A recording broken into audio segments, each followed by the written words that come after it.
It has been 1 year since 10 people died at the Astroworld concert in Houston. They were all crushed under the large crowd surge during Travis Scott's festival. Hundreds more were injured that day. But as KHOU's Marcelino Benito tells us, little has changed since then. 1 year later, I'll never forget the look of terror on people's faces. And the horror thousands in the crowd endured. I remember being crushed from every side by human bodies. Still seared into the minds and memories of Houstonians. We now know people were dying in this crowd, and what's worse is experts believe it could easily happen again. Parents should be concerned, and parents should be angry. Paul Wertheimer, a crowd safety expert, calls the local and state response to the Astroworld tragedy Absolutely the worst. Days after the tragedy, Governor Greg Abbott formed the Texas Task Force on Concert Safety.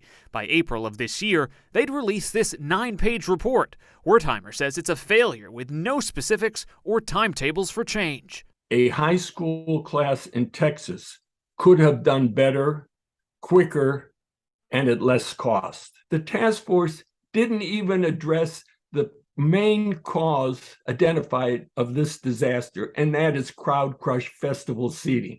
You won't even find it in a word search in those 6.5 pages. Wertheimer says the only way to prevent further tragedies is new tough legislation and criminal charges. But nearly 1 year since this public pledge by Houston Police Chief Troy Finner. And we need to learn lessons from this. No one's been charged. The chief and his department only confirming an investigation remains ongoing. An important goal of the task force. As for the city-county task force on special events formed last February to improve how both Harris County and Houston handle major events like Astroworld Festival, there's been no plan announced to make changes. But Commissioner Adrian Garcia says it takes time. I want to make sure that whatever recommendations they come with are good, solid recommendations that haven't been compromised by the need to announce something within a year. Wertheimer says it's taken far too long for the public to learn what's been done and what, if anything, will change at the local level to keep people safe. They said this is a wake-up call, but every time the industry hears a wake-up call, they hit the snooze button.